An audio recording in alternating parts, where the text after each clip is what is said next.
Sekarang berarti kita masuk ke two-way ANOVA atau yang disebut sebagai faktorial ANOVA atau ANAVA.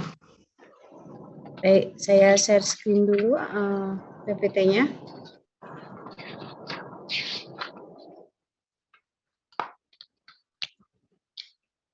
Jadi faktorial ANOVA atau juga kita kenal dengan two-way ANOVA adalah merupakan tes univariat. Univariat itu artinya bahwa yang kita uji itu adalah variabel independennya, variabel dependen atau Y-nya itu hanya satu, ya.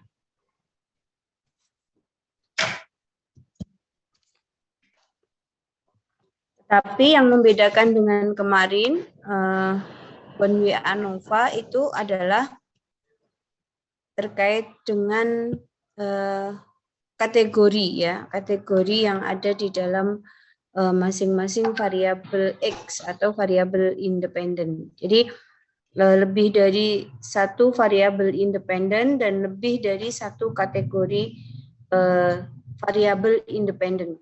Ya. Oleh karena itu juga bisa disebut dengan desain 2x2 faktorial. Ya. Di sini nanti ketika kita mau menganalisis dengan desain tersebut, maka kita bisa melihat efek, main effect dan interaction effect. Ya, dari situlah nanti kita bisa susun hipotesisnya.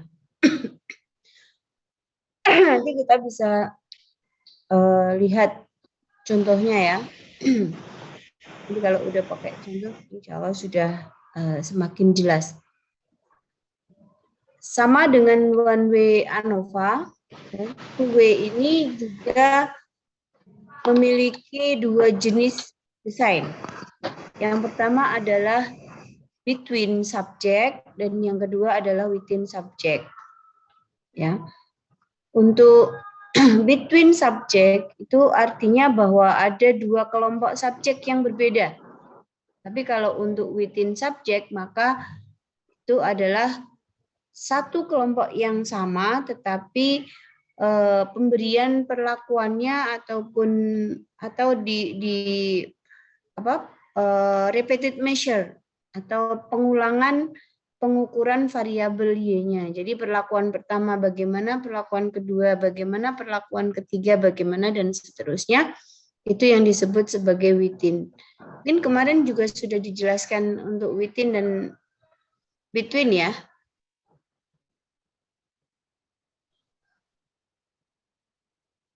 Halo?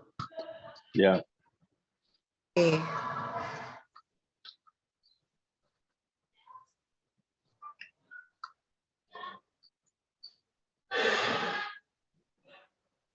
Tambah pusing atau bagaimana ini?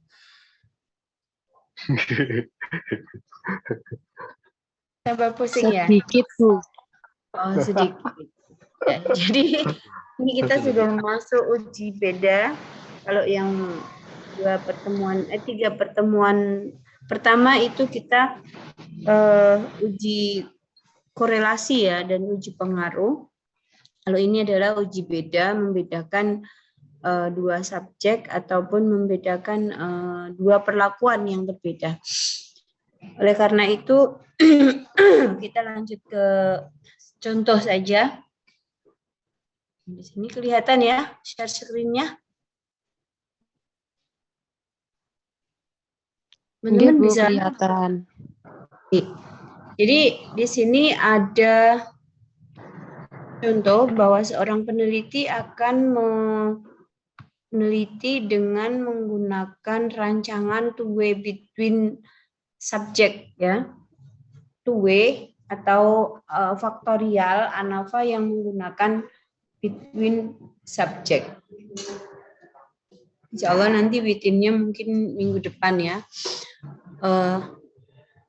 Dengan rancangan ini, ya,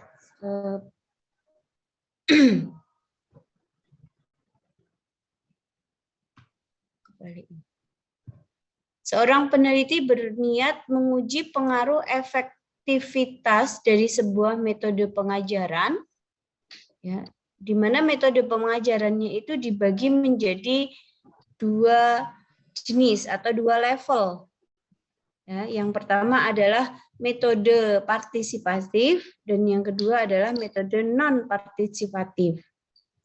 Nah, kemudian karena tadi ANAFA itu adalah melibatkan 2 variabel X, ya, lebih dari 1 variabel X. Kalau hanya 1 variabel X kan nanti pakainya hanya uji beda sederhana saja, ya, uji T. Kemudian kalau di sini maka ada 2 X-nya, X1 dan X2. Ya. Yang pertama X1-nya adalah metode, yang kedua adalah evaluasi pembelajarannya. Nah, evaluasi pembelajarannya pun ada 2 jenis atau 2 level, yaitu dengan menggunakan feedback atau umpan balik kepada peserta didik tersebut, ataupun evaluasinya itu tidak diberikan feedback apa-apa atau tanpa feedback. Lah, kita lihat pengaruh dari masing-masing variabel X1 dan X2 itu terhadap Y, yaitu Y-nya adalah nilai hasil belajar, misalkan mata kuliah statistika, ya. Maka dalam rancangan ini peneliti membuat desain 2x2 faktorial, ya. 2 artinya metode pengajaran di mana menggunakan partisipatif versus non-partisipatif. Kemudian model kedua adalah model evaluasi pembelajaran, yaitu feedback versus tanpa feedback. Oleh karena itu, dengan rancangan ini maka ada 4 jenis perlakuan. Karena 2x2 maka akan terjadi 4 perlakuan. Ya, yang pertama adalah metode pengajaran non-partisipatif dikombinasikan dengan evaluasi belajar yang tanpa feedback. Dan perlakuan yang kedua sama non-partisipatif tetapi evaluasinya dengan feedback. Kemudian yang perlakuan ketiga itu metode partisipatif dan model evaluasinya adalah dengan menggunakan tanpa feedback. Yang keempat adalah partisipatif yang menggunakan feedback. Dari desain penelitian ini, tentu saja kalau kita mau korelasikan dengan teori yang ada, nanti mana yang lebih baik dari 4 perlakuan tersebut, itulah nanti kalau di dalam rancangan ini adalah ada yang namanya interaction effect, ya. Oke, kita kembali ke contoh soal bahwa peneliti merekrut 40 partisipan dengan 10 partisipan dalam masing-masing perlakuan. Dan 10 partisipan tersebut diacak, ya, dipilihnya adalah secara random ke dalam 4 kombinasi perlakuan tadi. Nah, oleh karena itu si peneliti tentu saja akan merancang hipotesisnya. Yang pertama, bahwa metode pembelajaran dengan menggunakan partisipatif, ya, metode pembelajaran itu akan berpengaruh signifikan terhadap hasil belajar, ya. Itu yang pertama hipotesisnya. Kemudian hipotesis yang kedua, otomatis evaluasi pembelajaran juga berpengaruh terhadap hasil belajar.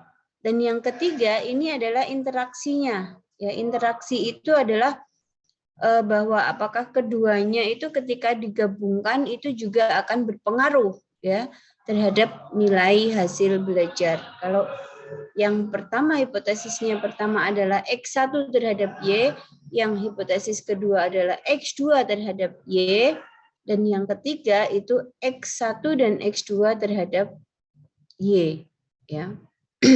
Ini hampir sama dengan regresi ganda ya. Tetapi kalau regresi berganda itu adalah melihat korelasinya atau pengaruhnya, signifikansi dari nilai pengaruh tersebut.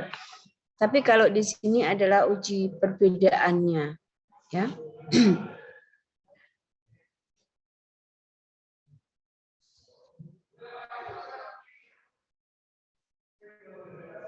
Nanti pengerjaan nanti silakan teman-teman bisa download ya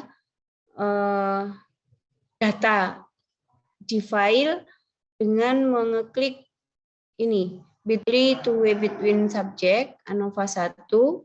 Nanti Anda bisa masuk ke link ini lalu bisa registrasi dulu, kemudian baru bisa mengunduh filenya. Setelah itu nanti kita coba untuk mencobakan file tersebut dengan menggunakan langkah-langkah ini. Ya. Jadi di JASP nanti setelah Anda mendownload, maka nanti akan seperti biasanya kita open ya dengan variabel file ya, dengan file yang tadi di download itu kita simpan di mana, kemudian kita masukkan ke sini ke JASP, lalu di langkah yang berikutnya di sini setelah file kita masukkan di sini, kemudian nanti kita akan sampai di sini. Nanti di sini kita akan mencoba untuk mengurutkan ya variabel X2 dengan mengarahkan kursor ke model evaluasi pembelajaran sampai muncul pesan klik here ya.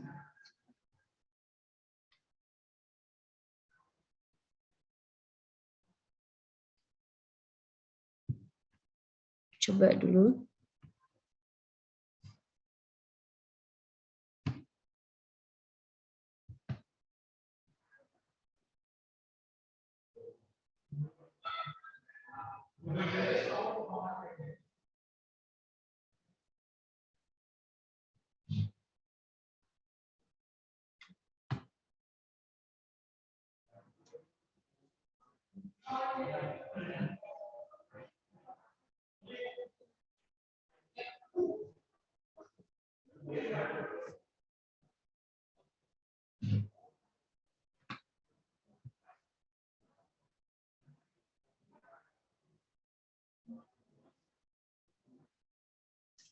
Oke, saya kira sudah pas ya dengan langkah ini. Kemudian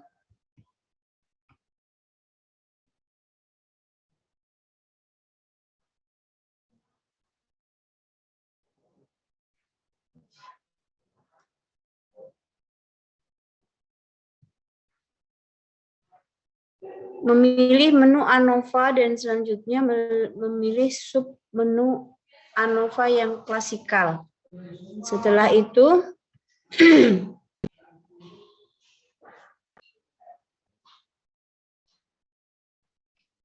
memasukkan hasil belajar ke dependent variable dan memasukkan metode pengajaran dan model evaluasi itu ke fix factor. Kemudian diconteng ada deskriptif statistiknya, estimate on effect size-nya, kemudian N kuadratnya, dan W kuadrat. Jadi nanti dengan langkah ini nanti teman-teman bisa mencoba ya dengan tutorial yang sudah diberikan. Kemudian setelah itu nanti kita bisa langsung melihat ke hasil dan atau result ya. Jadi langkah yang sudah kita tempuh di langkah ke-7 tadi ya. Di sini ada hasilnya ya. Perlakuannya kan di sini ada non partisipatif dengan feedback, tanpa feedback, kemudian yang partisipatif dengan feedback dan tanpa feedback.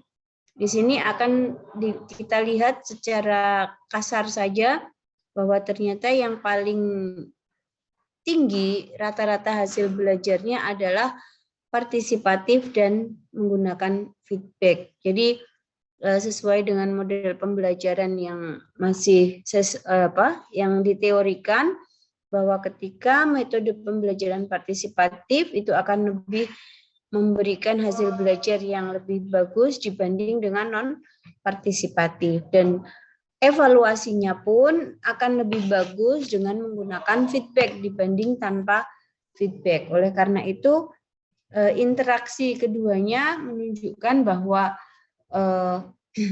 partisipatif dan feedback itulah yang menunjukkan hasil belajar yang paling tinggi.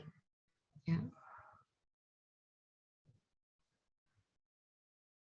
Oke, kemudian untuk menguji hipotesis yang keempat, Anda bisa mengklik ya simple mind effect ya di JASP itu, kemudian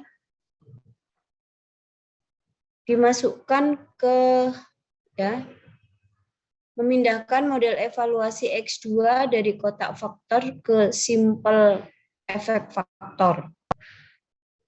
Ya, dari sini dikeluarkan, kemudian dimasukkan masing-masing ya satu persatu metode model evaluasi itu simple effect factor, kemudian moderatornya adalah metode belajar. Lalu nanti kita akan bisa membaca bahwa di sini mind effect ya dari non partisipatif dan partisipatif itu dia akan sendiri ya mind effect itu. Apakah kita akan bisa membedakan bahwa yang partisipatif itu lebih tinggi atau yang non partisipatif yang lebih tinggi? Ternyata di sini yang tinggi adalah yang partisipatif. Ya. Kemudian cara melaporkan, ya, bahwa analisis two-way menunjukkan bahwa sesuai hipotesis, gitu. Dari dengan versi apa nanti Anda bisa mengikuti model pelaporannya seperti ini.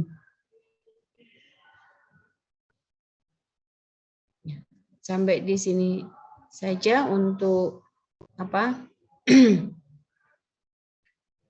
laporan yang bisa kita gunakan ya. Yang pertama kita akan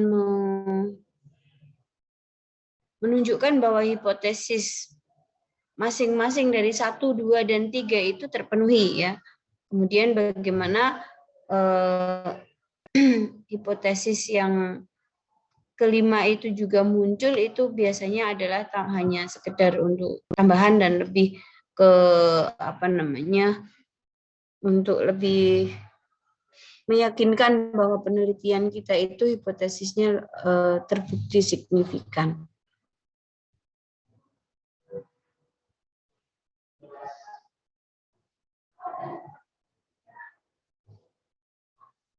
Gimana teman-teman? Apakah sudah jelas atau tambah bingung? Kalau dengan contoh ini lebih jelas. Lebih jelas ya. Ya, alhamdulillah Bu, jelas. Ya. Kalau begitu mungkin minggu depan nanti akan saya sampaikan untuk tugas. Biasanya untuk tugas atau penilaian itu hanya UTS dan UAS saja atau ada tugas?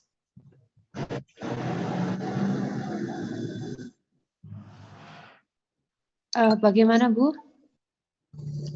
Untuk mata kuliah lain mungkin ya, itu ada UTS saja plus tugas atau hanya UTS saja? Ada yang tugas, ada Ibu. Oh, ada yang tugas. Baik. Ada Soalnya yang UTS saja. Ada yang tugasnya dijadikan nilai UTS. Tugasnya dijadikan UTS. Kalau saya mungkin nanti untuk separuh ini pertemuan saya, kalau untuk UASnya adalah ke Pak Prof. Sanggar ya. Kalau saya nanti adalah untuk yang UTS-nya saja, dan mungkin akan juga unsur dari tugas ya. Tugas itu nanti yang juga akan saya berikan. Jadi nanti dibagi dua, teman-teman bisa mengerjakan. Ini bocoran soal aja, nanti soalnya akan saya sampaikan di minggu depan insya Allah. Yang pertama, tugasnya itu nanti teman-teman bisa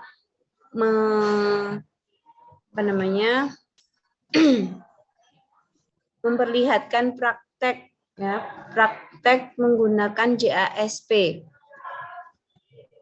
Bisa nanti pakai video rekaman yang dikirimkan ke email saya. Jadi nanti bisa teman-teman buktikan seperti yang sudah pernah dilakukan oleh Pak Bustanul itu ya. Ya nanti teman-teman bisa merekamnya di HP gitu. Misalkan bisa memilih salah satu teknik analisis yang sudah saya berikan. Boleh misalkan dengan menggunakan uji korelasi atau regresi seperti itu ya untuk tugas. Ya, tugasnya berupa pengiriman video tutorial Anda untuk praktek penggunaan JASP-nya. Oke. Silahkan dikerjakan, nanti dikumpulkannya bareng sekalian sama UTS juga. Kalau UTS nanti silakan teman-teman bisa membuat satu contoh soal ya dari beberapa teknik analisis data, khususnya untuk spesifikasinya adalah untuk yang uji beda ya. Uji beda nanti di situ teman-teman bisa memilih misalkan mau menggunakan yang one way ANOVA atau mau menggunakan faktorial ANOVA. Itu satu contoh soal seperti yang saya jelaskan tadi, metode belajar dengan evaluasi pembelajaran, tapi teman-teman bisa menggunakan variabel lain. Jadi nanti menentukan variabel dan seterusnya nanti sampai kepada bagaimana melaporkan hasil ya penelitian atau analisis yang sudah dilakukan dalam bentuk format pelaporan APA. Jadi simpel ya, insya Allah mudah ya. Membuat soal sendiri, jawab sendiri. Itu UAS-nya nanti dalam bentuk artikel ya, bukan artikel tapi makalah ya yang mulai dari pembuatan soalnya, kemudian perumusan hipotesisnya, kemudian perlakuannya seperti apa, kemudian langkah-langkah di JASP-nya pun nanti dilaporkan di dalam tugas UTS tersebut sampai kepada laporan hasil pengerjaan soal tadi.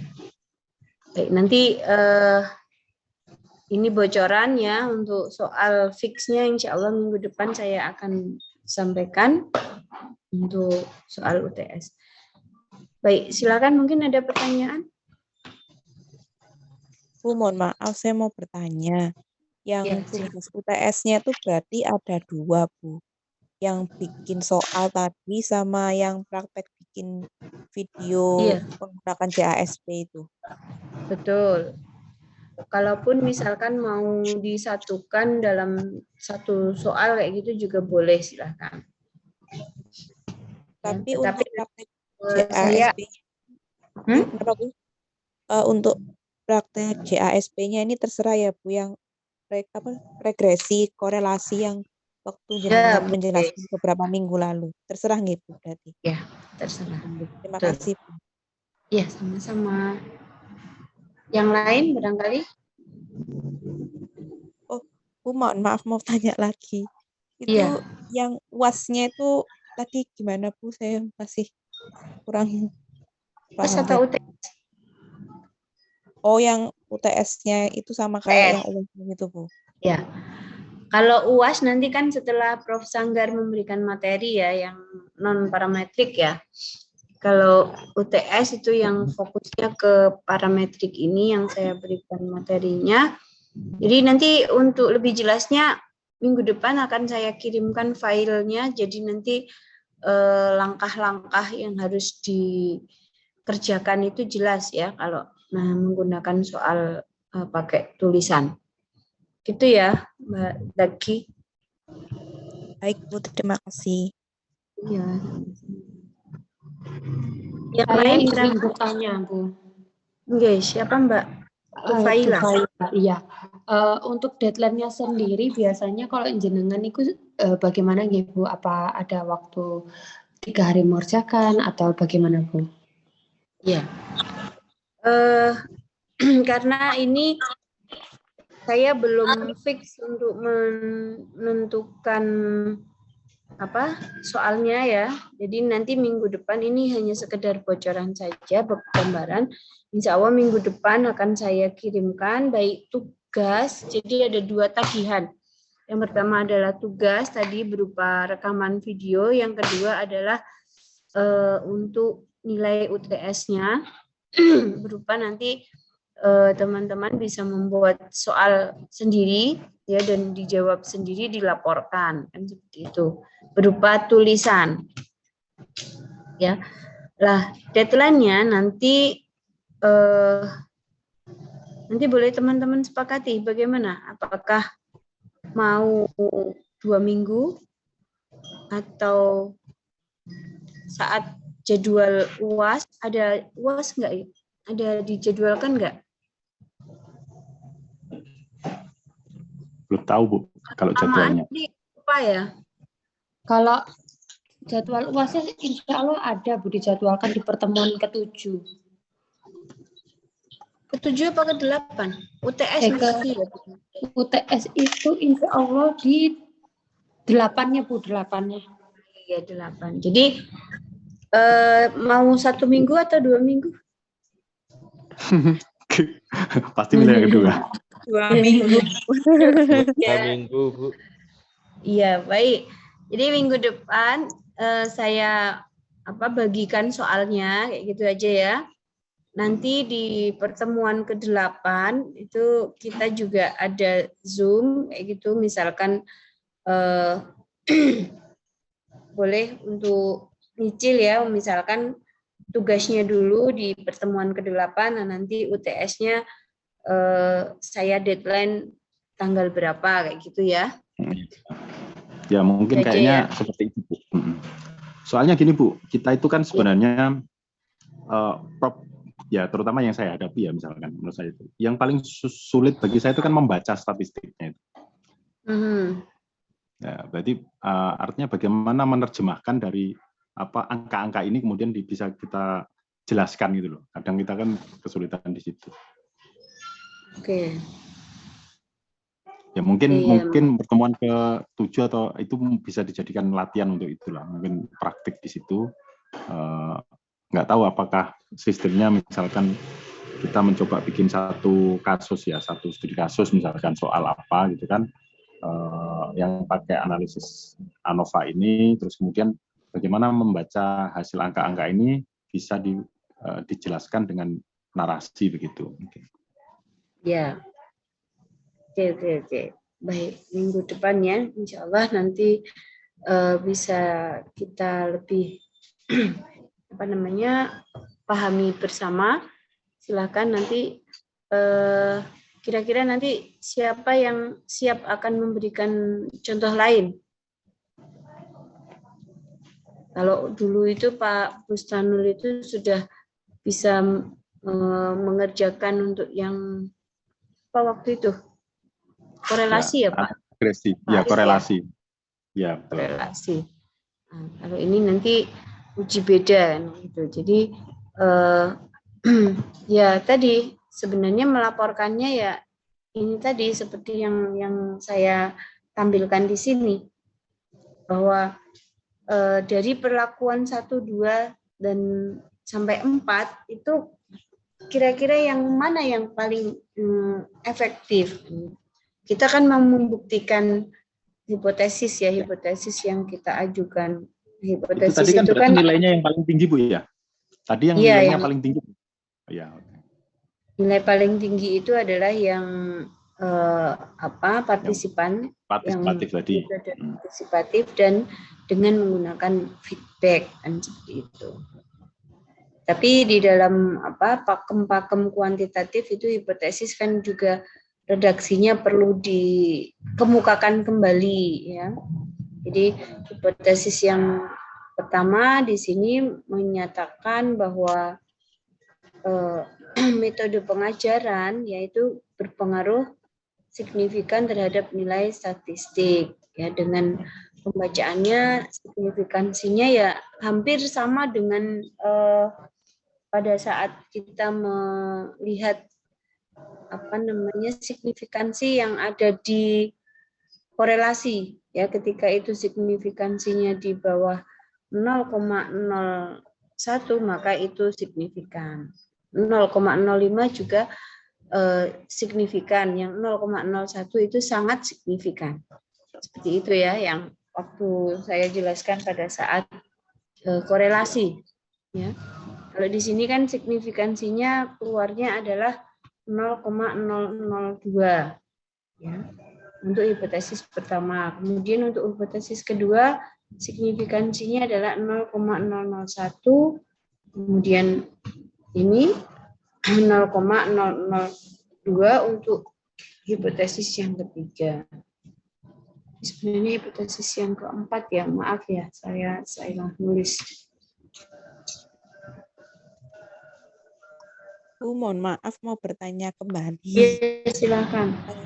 Itu yang tugas UTS-nya itu kan tadi dikerjakan selama 2 minggu. Nah, 2 minggunya itu dimulai dari minggu depan atau mulai dari sekarang atau gimana, Bu? Minggu depan ya, minggu setelah saya memberikan soalnya. Kalau ini kan baru bocoran tadi ya yang bocorannya.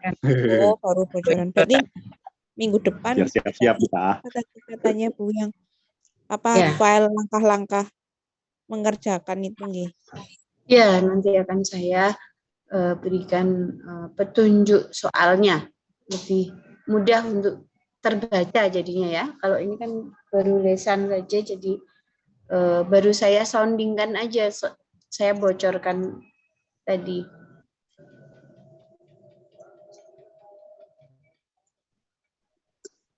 Tapi masih ada pertanyaan? Cukup, Bu. Ya, silakan. Cukup, Bu. Cukup. Ada? Silakan. Cukup. Bu, berarti nanti tugasnya itu dikumpulkan di ini ya Bu, di ketua kolektif ngoten nggih Bu. Langsung ke saya saja karena kan itu berupa file ya. Oh, ngoten nggih. Biar diurus kalih Pak Ketua saja nggih Bu nanti. Untuk mengirimkan jenengan. Iya.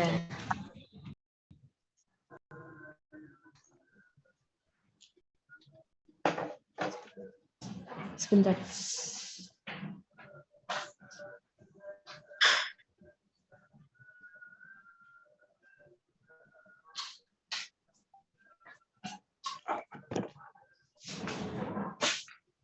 Apakah masih ada?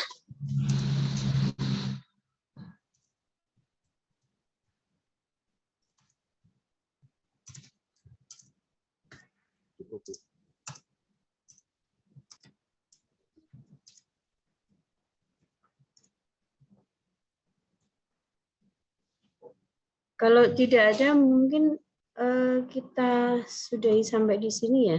Mohon maaf. Ini saya. Boleh, Bu.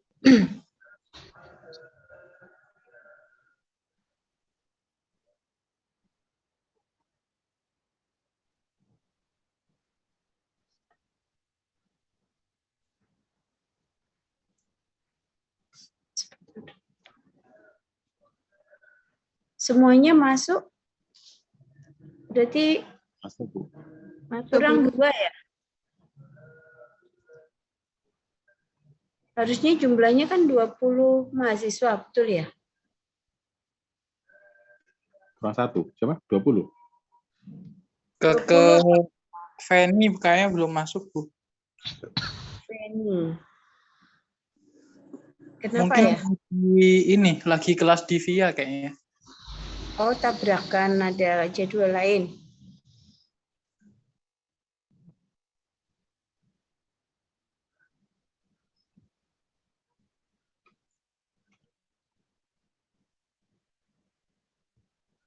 Ada jadwal lain mungkin.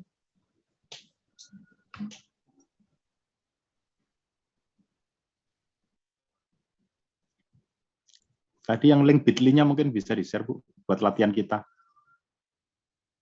Oh iya, ini ada di PowerPoint ini ya, nanti saya Ada di Oke, siap. kirimkan. Nanti saya kirimkan ke PowerPoint ini ke Pak Ketua ya. Siap, Bu. Siap.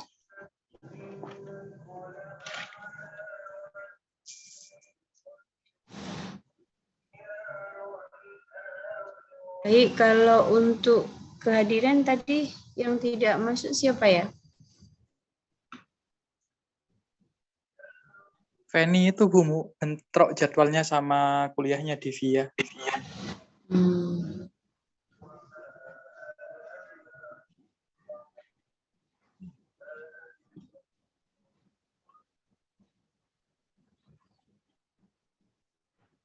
Berarti ada 2 orang. Kan 19 sama saya, berarti ada 2 orang. Feni sama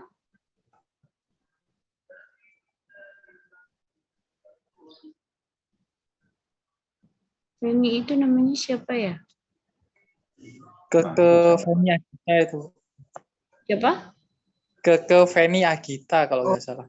Ke Agita Feni. Pak Ketua harus hafal. Satu lagi siapa ya? Kalau Pak Kusno itu masuk kelas kita nggak, Pak Arif? Pak Kusno kayaknya sudah selesai tuh Pak Kusno itu. Pak Kusno nggak ikut kelas ini. Pak Kusno nggak ikut. Oh. Nggak pernah ikut berarti? Ya memang nggak ikut kayaknya. Kayaknya dia Pak Kusno sebelumnya sudah. Soalnya terdaftar di absensi ini. Oh, berarti Pak Kusno satunya yang nggak ikut. Dulu waktu pertemuan pertama juga beliau masuk, Pak Kusno. Oh, masuk ya? Hari ini sama tidak. Pak. Pertemuan kedua juga tidak masuk, tapi pertemuan ketiga masuk karena masuk semua, ada 20 peserta, ada 21. Kalau sama saya harusnya kan di Zoom ada 21, bukan 19. Iya. Ya, baik. Terima kasih. Masih ada pertanyaan lagi apa tidak? Cukup, Bu. Cukup ya. Ya, meskipun singkat, mudah-mudahan bisa memahamkan dan nanti bisa di-share. Saya share saja lewat WA Masuk Ketua ya. Saya share di sini. Lebih baik di WA saja ya. Ya, di WA-nya Mas Ketua.